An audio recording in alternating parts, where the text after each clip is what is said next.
car doors shutting in unison. And We're then he heard the back. engine Yeah, start we're up. back. Sorry, you missed a He bit. dropped the game controller and peered out of Randy's bedroom window just in time to see his mother and Randy's mother backing out of the driveway. Our parents are leaving, Jeff said. About time. I figured my mom would eventually talk your mom into going shopping or going to get coffee or something like that. Probably. Jeff heard Randy pause the game. Hey, Jeff, come downstairs. I want to show you some cool stuff, Randy invited, and Jeff followed. Randy led Jeff out to the garage. It was hot in there with the main door shut. The garage was well kept, though, and Jeff observed stacks of magazines underneath the workbench, as well as tools and various other utility items stacked about. Standing in the small, closed-in garage, with the late-night summer heat lingering about, Jeff began to feel a bit uneasy. Despite the fact that he and Randy had seemed to bond over the last few hours, Jeff couldn't ignore a sense that things were different now that the adults were gone. What did you want to show me? Jeff asked. Hold on, let me get it, Randy replied, moving the magazines out to reveal a small red box. Jeff watched as Randy removed the box and opened it. Check it out. My dad's flare gun, Randy announced, and waved the red flare gun around. Whoa, be careful with that, Jeff shouted, more out of shock than real concern. Fine, dude, don't be a pussy. It's not even loaded. Oh my god. However, The Jeff Saboteur watched gun. as he fished one of the flares out of the back compartment. I love the Saboteur. Randy then continued to fiddle with the flare gun, popping it open, loading the flare. Now, it's loaded. My dad showed me how to use this one year we went out boating. Sometimes I take it out back and shoot flares at the trees. But maybe this time, I don't need a tree. Uh-oh. The change in Randy's voice and demeanor was impossible to ignore. Okay, well, cool gun. Let's get back in the house, though. It's hot out here. Plus, I'm getting hungry. What do you have to eat? However, as Jeff turned to walk through the small door leading back into the house, his path was suddenly blocked by two familiar faces. Troy and Keith? Where you going, Jeffrey? The fat kid, Troy, blurted out as he and Keith stepped forward into the garage. Took you two assholes long enough to get here. I've been babysitting this fag all day, Randy shouted. A wicked joy was present in his words. Oh my god. Sorry, Randy, but Keith here had to mow his front yard before his parents would let him come out, Troy said. A sheepish tone in his voice. I don't know why we have it in here. It's cool, we're here now, Keith said. What the fuck is going on? Jeff asked, staring at Randy. He noticed that Randy still had that flare gun in his hands. I'll tell you what's going on, Jeff. You owe Keith and Troy an apology for what you did. You sucker punched them and then ran away. You didn't even have the balls to fight them fair. So now you're going to pay them what you owe. Which is... I'm not going to fight you, okay? I'm done with that shit, Jeff replied as he glanced around the room for an exit. Oh, you're right about that. You're not going to fight. You're going to stand there and let my boys get their licks in. Then I get mine, and when that's done, you get the fuck out of my house.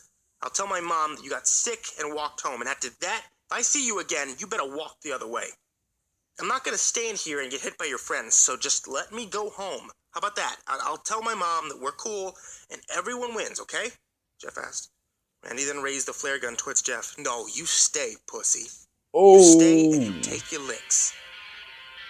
Jeff felt that sensation once more. That metal music. That sick, rich, dark matter that swirled around inside of him. He could taste it now. Let's get real. It was heavenly. In his mind, he imagined himself diving into it, swimming in it, letting it swallow him whole.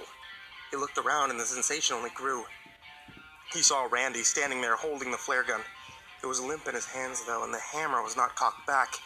Jeff knew that Randy had no intention of firing it. He looked over at Keith, skinny and pathetic. The kid born to follow.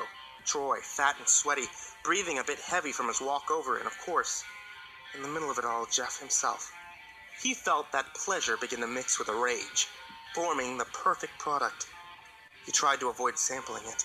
He knew that only regret would come from indulging it. However, when it was placed so close, when the aroma and the promise of that sweet, savory flavor was only inches away, Jeff found that he could no more stand against than a ship in the ocean could stand against a typhoon. Jeff began to smile.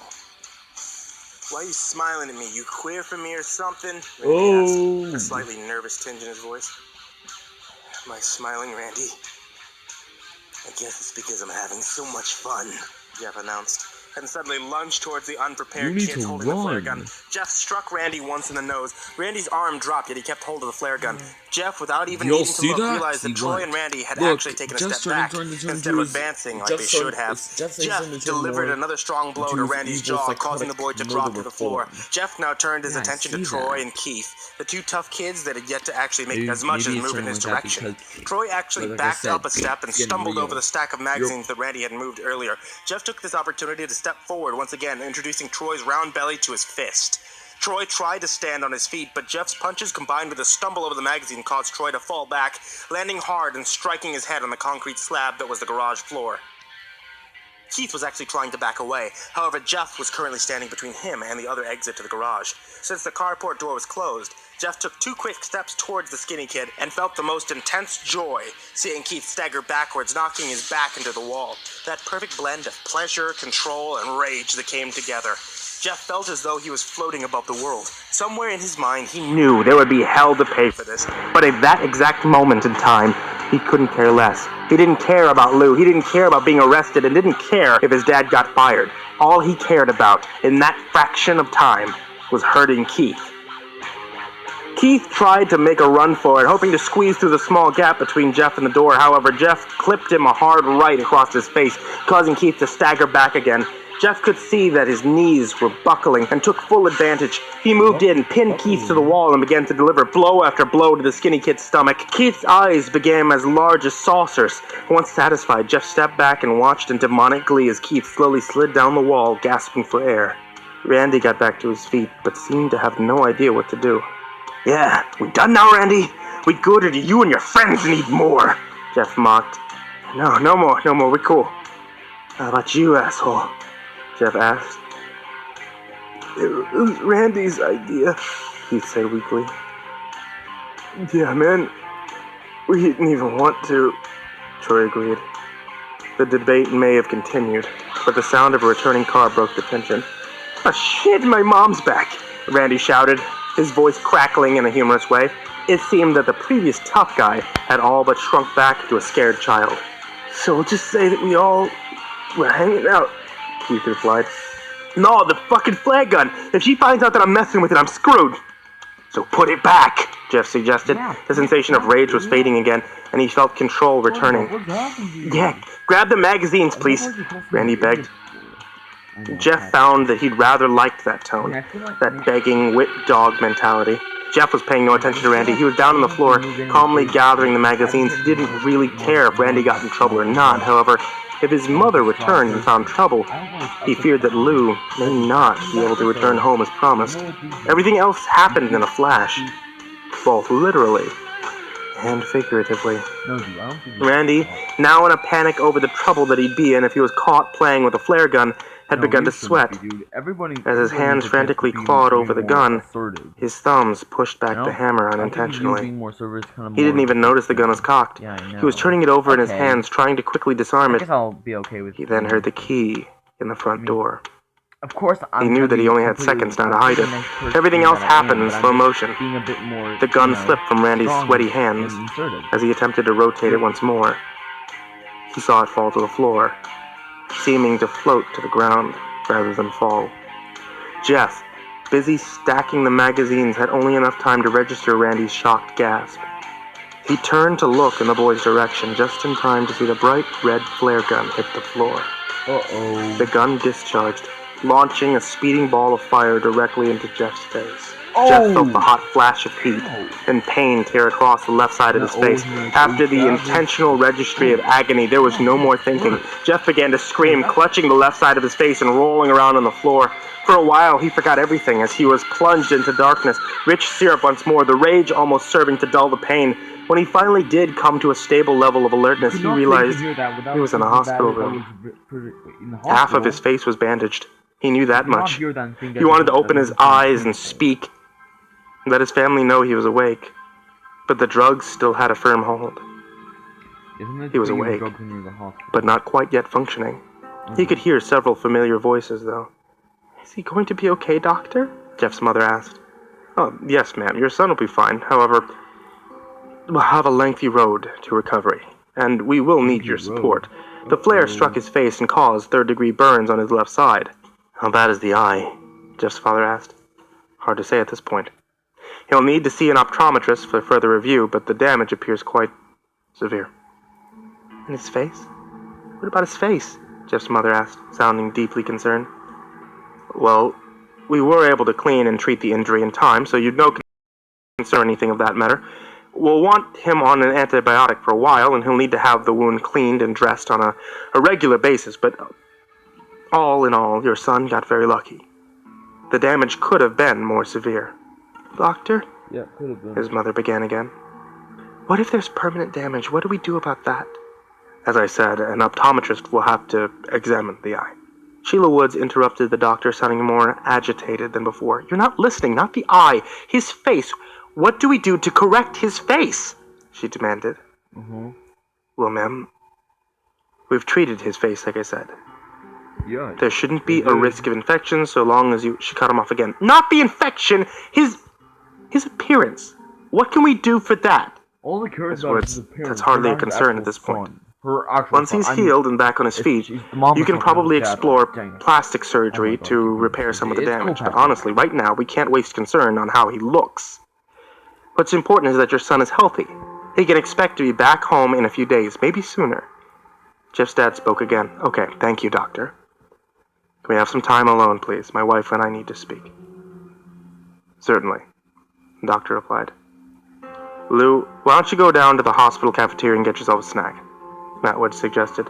But I want to be here in case Jeff wakes up, Lou replied. Though they told us that Jeff is heavily medicated. They don't expect him to wake up anytime tonight, so just go, and if he does come around, we'll have you paged, Matt replied. Jeff heard the door open and close as Lou exited. His parents both let out a long, shaky sigh, but Jeff was starting to believe it was not a sigh of relief, but rather one of stress. Yep. We're going to have to homeschool him now, Matt. That's just what it's going to be. We're going to have to keep him home. He heard his mother rant, her voice sounding frantic. What? I mean, he probably won't be able to start school right on time, but I doubt he'll miss a whole year, his father responded, trying to maintain a calmer voice. I'm not talking about that, Matt. I'm not worried about him missing a week or two of school. I mean, his face, Matt. You heard what the doctor said. His face is going to be disfigured, Sheila argued back. We don't even know the full extent of the damage yet, Sheila. It could be minor, it could possibly heal, and you heard what he said. Plastic surgery could be an option in time. In time? Yeah. What kind of time? A year? 2 years? And what about in the meantime? People are going to see him, they're going to talk. Is that what you want? He's going to be a pariah. Do you think anyone's going to want to have him around their kids? Pariah? Jeff was hearing all of this. Just letting it I all think that soak means. in slowly, I think that and means his an mind absorbed outcast. the words. He Wait, felt that I'm rage pretty sure that's what return, it's supposed to mean, sick, actually. rich, Yeah, me dark, too. and syrup of raw, primal emotion. He wanted to scream at his mother, to tell her to shut up, and that he was the one lying here, half of his face burned, blind in one eye, all thanks to her forcing him to go over to Randy's house. Yeah. He wanted to ask her why she left. Why she went off to go shopping or have her nails done, whatever it was that she did. Exactly. He wanted to know why she'd leave him alone with a kid who just days before tried to jump him and his brother. He wanted to know how she could care more about his appearance than the fact that he was lying in the hospital. Exactly. However, there was still so much more I that he wanted to know. know as well. I feel like He wanted to know how much I feel more like you're his mother talking hated more him. than I am. How much more Sorry she about saw that. him now as No, a... it's fine, Patrick. How does she put it? A pariah? He wanted to continue to swim in the thick pool of black hatred that was starting to form from the rage and the anger. That was a new one now. Before it was anger. Then it was anger mixed with pleasure, but now it was anger mixed with hatred. And while he certainly longed to be free of it, while he most certainly preferred the false sense of love and concern, believed he'd heard from her before, he also wanted to test it out a bit more. He also began to wonder how well would this new recipe blend with pleasure? How would it feel? Matt Woods began to speak again. I just can't believe he shot himself in the face with a flare gun. I'm sorry, I always what? thought Jeff was more responsible than that. Don't even get me started on that, Sheila replied. I couldn't believe it when Randy and his friends explained to the medics and the police how it happened. Randy was just trying to show Jeff around the house, wanted to show him the collection of magazines his dad kept in the garage. You know, boys. He's probably hoping that a couple of playboys would be in there or something, and then he said Jeff found that box containing the flare gun and just wouldn't stop playing around with it. You should have heard those other boys, Matt. They told me that they practically begged Jeff to put it down before he got hurt, but he just had to show off. I just don't know where we went wrong, Matt. I thought we moved out here to a nice, quiet neighborhood, and that would make everyone happy. Yep, he's a liar. He's covering his ass. Anyway, bye, and to be continued.